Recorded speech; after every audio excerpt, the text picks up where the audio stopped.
tinggal seorang ronggeng. Dia menemui jalan buntu, dia gantung diri di bawah pohon jambu. Mungkin arwahnya nggak diterima bumi. Saya lihat di pohon beringin itu ada orang main ayunan.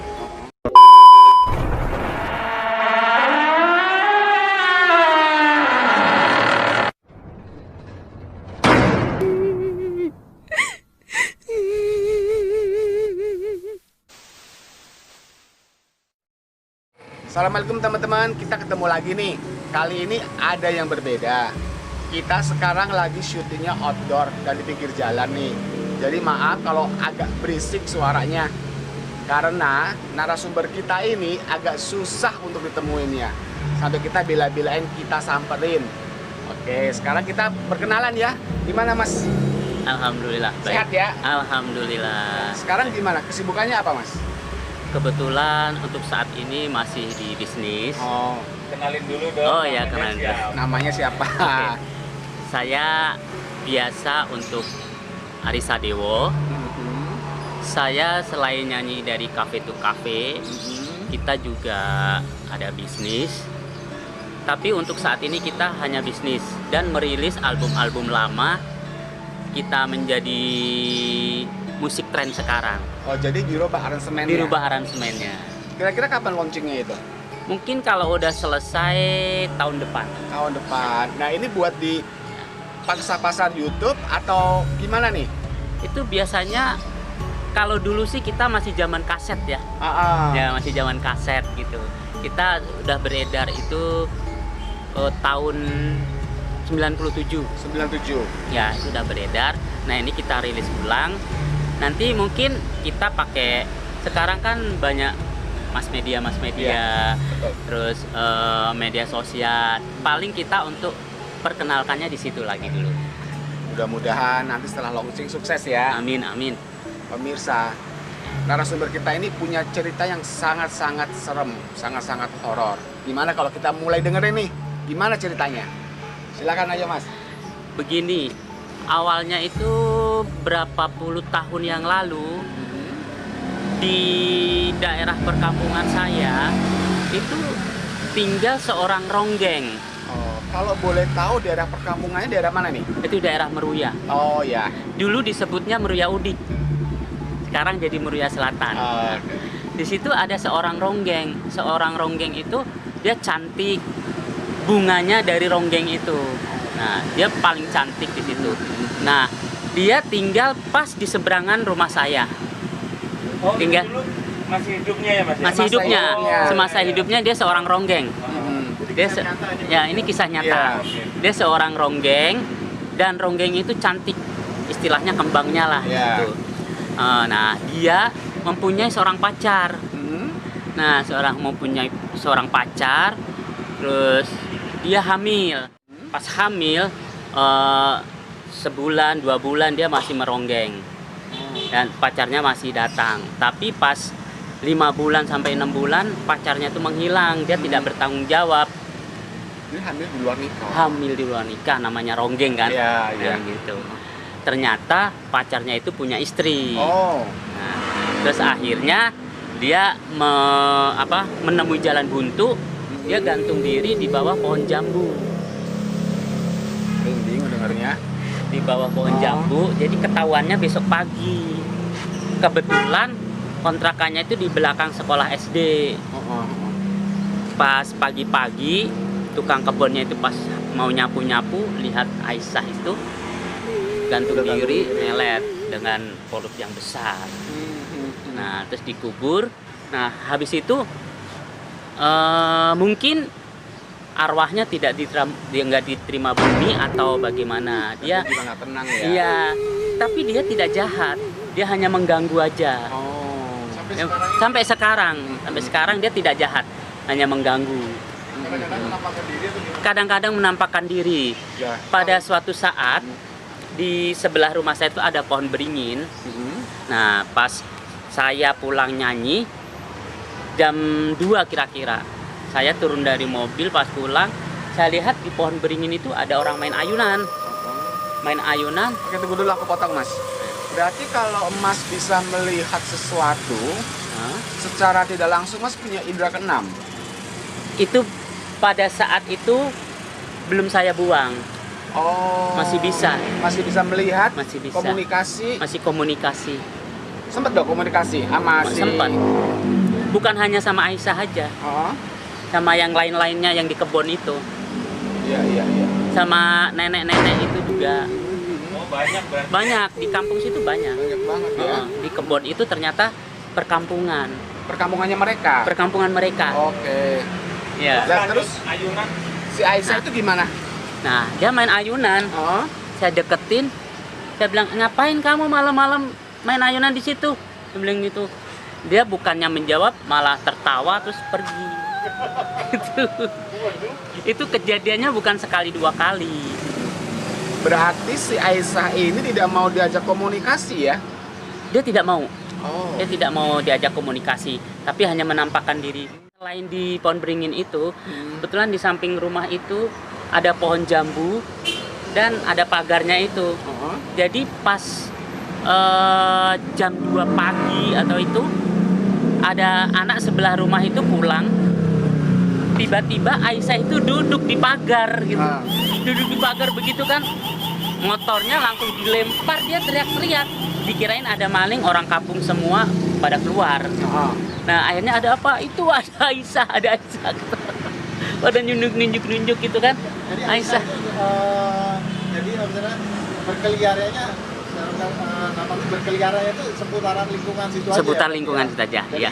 banyak orang yang sudah ditemuin, sudah dilihatin, Iya, hanya seputaran itu aja. iya. Kebanyakan yang ditemuin itu yang orang-orang lama, Ya, yang tahu masa hidupnya. yang kenal dia. Mungkin ya itu suatu pertanda dia ingin kalau orang Jawa bilang disempurnakan. Ya. Mungkin seperti itu. Tapi kan kita tidak tahu keluarganya ada di mana. Pada saat itu rumah saya masih klaster di depan jalan raya, tidak ada pagarnya. Tidak ada pagar, itu ada anak kecil duduk di depan teras saya menghadap jalanan. Dan wujudnya benar-benar wujud. Manusia, tapi Oh. anak kecil. Anak kecil paling umur 5 tahun baru begitu. Bukan, itu orang. Itu bangsa dia. Terus saya buka jendela, dia pas nengok begini langsung hilang. Itu kejadian malam, siang apa? Pas mau sholat subuh, Oh, dini hari lah. dini hari. Nah, Berarti kalau seperti itu wujudnya manusia golongan jin kali ya? kemungkinan saya merinding. Kemungkinan terus pas besok harinya saya penasaran kan. Saya penasaran, lampu itu saya matiin. Lampu teras saya matiin. Saya tengah malam itu duduk di teras. Hmm. Nah, nggak tahu yang saya dudukin sebelah saya itu dia. Nah, Sebelah saya itu dia lagi duduk. Pakai celana kolor putih, kaos oblong putih. Ngobrol. Saya ngobrol. Saya tidak takut. Ya, karena Karena masih umur terbiasa 5 sih tahun ya. ya. Saya nggak takut. Terus saya bilang gini, kamu ngapain di sini? Saya bilang gitu. Oh, saya anaknya emak gitu. Mertua saya dulu ada keguguran kan. oh, Nah, iya, iya, gitu. iya. Aku anaknya emak, aku mau jaga rumah ini, katanya bilang gitu. Nah, terus akhirnya, tapi kamu jangan nakal ya, saya bilang gitu. Oh enggak, aku nggak nakal, katanya bilang gitu. Biasanya kalau anak yang keguguran itu disebutnya anak ambar, ambar, ya? ya, anak ambar. Anak ambar. Anak ambar, Heeh. anak ambar. Dan dia memang di sananya tumbuh gede mas, kayak Besar, orang. sampai sekarang besar, sekarang udah besar. Jadi masih Sekarang udah dewasa, Dulu prosesnya dia keguguran. keguguran. Heeh. Dan dikubur. Kebetulan dikuburnya tuh di situ kan dulu itu pavilion ya. Rumah saya itu dulu pavilion emak saya. Pavilion dikubur di situ. Terus Nah. terus gimana? Terus akhirnya saya bilang, kamu jangan nakal ya. Kamu harus jagain, bener-bener jagain. Gitu. Bahkan sampai sekarang pun kalau pas saya lagi nemuin apesnya dia juga masih pakai celana pendek putih, kaos oblong putih, tapi sudah dewasa. Udah gedean ya? Udah gede, dia duduknya begini nih. Iya. Tumbuh, dia tumbuh. Tumbuh kayak manusia mas. Dia tumbuh kayak manusia. Dan tadinya pertama bisa lihat dia masih kecil. Iya, iya. Berarti kalau sekarang ini udah ABG lah ya? Udah besar, bukan ABG, udah Oh, dewasa. udah dewasa. Ya, dia sekitar 20 tahun, 21 tahun lah. Pakaiannya masih tetap sama ya. Makanya masih pakai celana pendek kolor gini sama kaos oblong putih. Lah si anak ini yang udah tumbuh dewasa, Mas, sempet nggak Mas ngobrol lagi? Belum. Oh. Tapi ketemu pernah. Ketemu pernah. Dan kalau Mas sendiri rasain bener-bener ngejagain rumah ini nggak? Atau mungkin hanya sekedar liatin, mungkin kangen atau apa kali ya? Enggak. Kalau menurut saya dia bener-bener jagain karena pada suatu hari sebelum rumah saya itu dipagar, pada suatu hari ada orang itu mau bongkar pintu saya. Oh, nyolong maling. Mungkin mau bongkar itu saya.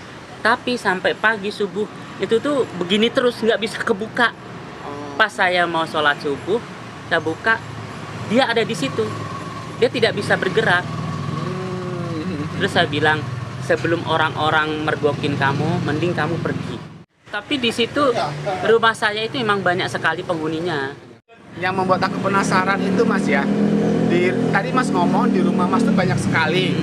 Nah itu mungkin dari leluhur turun temurun atau mungkin dari orang luar yang di situ? Oh tidak, itu biasanya kan kebetulan depan rumah saya itu tanah kosong. Itu kebanyakan buat orang-orang kalau misalnya mau bangun rumah, jin-jin apanya dibuang di situ. Jadi kayak sarangnya ya? Terus kebetulan di depan saya itu ada komplek perumahan. Dulu nguruknya itu pakai tanah kuburan. Oh, pada marah nih. Iya, tanah kuburan. Tapi apa nggak jadi ibarat angker gitu ya? Oh pasti. Yang pernah saya interogasi sama satpam waktu dia keliling gitu, itu ada jampang itu tapi nggak ada kepalanya. Gitu. Terus ada satu lagi, kebetulan rumah saya itu pas tikungan gini ya, tikungan. Kayak hook itulah ya? Ya kayak hook ini kayak hook ini. Nah di situ ada got besar.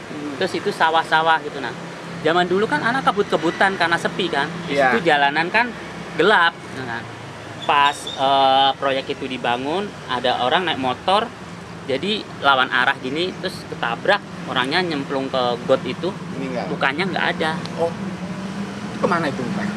Nggak, ininya habis, ini hancur. Itu rata. Iya. Iya, itu kadang-kadang sampai sekarang juga masih ada suara tangisan. Tapi suka memperlihatkan wujudnya nggak? Kadang-kadang. Pertama suara dulu. Suara. Dia suara merintih. Merintih kesakitan. Masa kejadiannya itu kali ya? Itu merintih kesakitan. Tapi Mas nggak coba untuk. Tapi ini Mas lihat sendiri atau dengar cerita dari lingkungan? Kalau yang itu lihat sendiri. Kalau yang potong itu saya kata satpam. Oh, nggak pengen cari tahu gitu? Oh, dulu saya pada pertama kali merantau itu saya bisa komunikasi dengan orang-orang seperti itu. Tapi pas saya pindah di rumah itu depan itu, saya kayak orang stres. Terlalu banyak. Dia terlalu banyak. Jadi saya kalau jalan harus minggir ke kiri, minggir ke kanan, takut nabrak itu. Iya, akhirnya saya komunikasi. Kalau saya atau keluarga saya jalan, kamu yang minggir, bukan sayanya yang minggir. Karena orang-orang selain saya nggak bisa lihat kamu. Iya, betul. Iya, kamu yang harus minggir. Kalau kamu misalnya nggak mau minggir, saya usir. Saya bisa ngusir kamu, tapi kamu nggak bisa ngusir saya. Gitu. Akhirnya mereka mau. Hanya mau. Tapi dan yang saya sisain di rumah saya itu dua. Yang adik ipar, terus sama satu itu nggak tahu siapa. Itu orangnya memang menyeramkan. Tapi dia udah saya kasih tahu kalau keluarga saya lewat, kamu yang minggir, bukan saya atau keluarga saya. Lah aku mau nanya ini Mas, kayak mungkin yang Mas bilang almarhum yang adik para almarhum ini dia akan dijagain ini rumah. Kan? Tapi kalau satu sosok lagi yang menyeramkan ini nih, fungsinya apa? Oh, yang menyeramkan itu dia jaga di tangga. Oh, hanya di tangga? Ya, kebetulan dulu saya pernah kepleset gitu kan. Kepleset kayak ada yang narik saya. Terus akhirnya saya pegangan tangga. Gitu. Kadang cerita-cerita seperti ini kadang masuk di akal kalau orang yang pernah ngalamin atau memahamin ya. Iya, tapi kalau yang tidak pernah ngalamin dia bullshit, dia bilang gitu. Iya, itu udah cerita apalah itu cuma nakut-nakutin katanya. Iya, betul. Nah selain cerita-cerita itu Mas, mungkin Mas lagi di suatu tempat, bukan di rumah ya, atau mungkin lagi kemana lah, tiba-tiba ada wujud makhluk astral yang mungkin berusaha untuk komunikasi nih, karena mungkin kan posisi Mas sendiri bisa gitu loh. Pernah nggak kejadian itu? Tapi bukan di Jakarta, tapi pada saat kalau tidak salah itu saya SMA ya, saya suka naik gunung. Oh. Saya ke Ungaran. Hmm. Ke Ungaran kebetulan saya pas naik saya kecapean, tiba-tiba ada seorang kakek. Saya nggak mungkin lah, itu kakek kan udah tua kok dia bisa jalan terus gitu. Tapi berwujud kakek. Berwujud kakek. Nah, pada saat di situ ada pos kan, ada saung gitu. Dia tetap terus, saya tapi istirahat di samping dinding. Saya istirahat. Terus kata kakek itu, "Anak muda, kenapa kamu berhenti di situ?" Katanya bilang gitu. "Ayo ke sana, lari." Bilang gitu. "Saya tidak kuat, Kek." Bilang gitu. "Ayo sini." Bilang gitu. Nah, tanpa aba-aba lagi atau apa, saya tiba-tiba langkah saya itu ringan. Dan meneruskan perjalanan. Tapi pas saya nengok kakek nggak ada itu, saya lihat ke atas takut, ke bawah takut karena curam. Ternyata curam itu. Nah, akhirnya saya duduk di situ nunggu teman-teman yang datang itu. Oh, sendirian ya Mas Ari? Iya, tadinya kan rame-rame. Nah, saya kan istirahat di saung. Ada kakek-kakek nyalip kita lah gitu istilahnya gitu. Nyalip kita. Saya bilang, "Itu kakek kok hebat banget ya?" Dia bilang gitu. "Kakek hebat banget nonton." Terus kakek itu nengok ke saya, "Anak muda, ayo naik," katanya bilang gitu. Mungkin kalau seandainya saya terusin ke atas, mungkin bisa jatuh saya. Di bawah tuh Mas? Iya, di bawah itu. Iya. Nah, sejak saat itu saya konsultasi dengan bapak saya. Bapak saya itu orang Bira, Makassar, tapi dia lama di Jawa. Orang Bira? Iya. Bira itu? Makassar. Nah, terus di Jawa dia memperdalami ilmu kejawen. Ilmu kejawen dan kebetulan tahu waktu itu saya masih kecil, itu sekitar SD kelas 1 sampai kelas 5 lah. Nggak tahu tamu bapak saya itu kok banyak sekali gitu loh. Saya nggak tahu itu bapak saya bisa apa, saya juga nggak tahu ya kan. Tapi setiap kali saya mau ujian sekolah, saya dikasih kayak jampe-jampe gitu. Iya, zaman dulu saya dikasih jampe-jampe itu. Tapi percaya nggak percaya, nilai saya bagus. Iya, ya kan. Nah, boleh dong itu. Ya sampai akhirnya saya udah SMP, pas SMA kelas 1 bapak saya meninggal. Sebelum meninggal, kenapa ilmunya tidak diturunkan ke anaknya, malah diturunkan ke anak temennya. Ternyata itu cara menjalaninya berat. Dan mungkin bapak tahu nih bahwa anak-anaknya nggak kekuatannya sanggup untuk ngejalanin ya, yang seberat itu. Betul. Karena yang setahu aku ini Mas ya, kalau yang nggak kuat dipaksain kan bisa stres. Bisa. Itu anaknya teman bapak saya itu nggak sanggup. Dia jadi gila. Iya, dia gila. Padahal ngajinya jangan ditanya deh, dia udah khatam berapa kali. Tapi dia nggak sanggup. Akhirnya jadi gila. Sampai sekarang? Sekarang udah sembuh, dibuang. Cuma saya waktu itu dikasih cincin. Kasih cincin. Pegangan lah ya. Ternyata cincin itu tidak bagus untuk saya. Nggak cocok. Tidak bagusnya menurut saya. Karena cincin itu ternyata untuk pemikat. Pemikat cewek-cewek. Banyak loh cewek-cewek yang ngantri ini. Iya. Dulu cewek. Boleh tuh. Tapi anehnya lagi ya Mas ya, cincin itu saya buang. Balik lagi di meja belajar saya. Saya buang, balik lagi di meja belajar saya. Emang maunya ngikut situ kali. Ya, tapi saya kasih teman saya dipakai, bukan jadi pengikat, malah jadi berantem terus. Cocok-cocokan. Iya, gitu. Berarti makan Ya, senjata makan tuan. Masih ada cincinnya? Udah nggak ada. Ya. Tapi ada satu ada satu cincin itu kayaknya seperti itu juga. Tapi cocoknya buat siapa ya? Mas ini deh.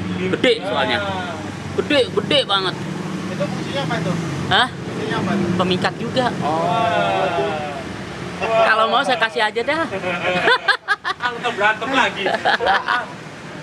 Sorry Mas, aku ini penasaran nih. Yang cincin yang Mas dapat dari Bapak ya, Hmm.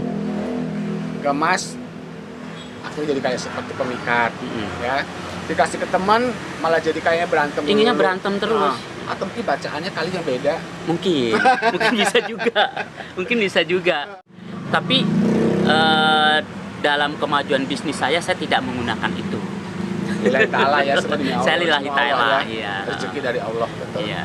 Tapi sekarang saya alhamdulillah hanya percaya pada Allah aja. Iya. Oke, kalau begitu terima kasih banyak Mas, kesempatan kita diberi waktu untuk Sama-sama. sharing, untuk berbagi cerita-cerita yang pernah Mas alami. Nah, penonton, sampai di sini. Gue setengah sadar setengah enggak. Loh kok nih mobil lama-lama kenceng. Pas gue lihat kanan, lo tahu gak apa yang gue lihat? Si nenek Itu nenek-nenek nempel di sebelah kanan setir. Nah, kita akhirnya ke kuburan jeruk purut. Hati-hati bang, itu bukan rumor tapi beneran. Iya, beneran. Mati mendadak, kita udah mulai panik. Kayak pastur kepala buntung gitu enggak. Cuma kita diketawain gitu. Putih gitu ya.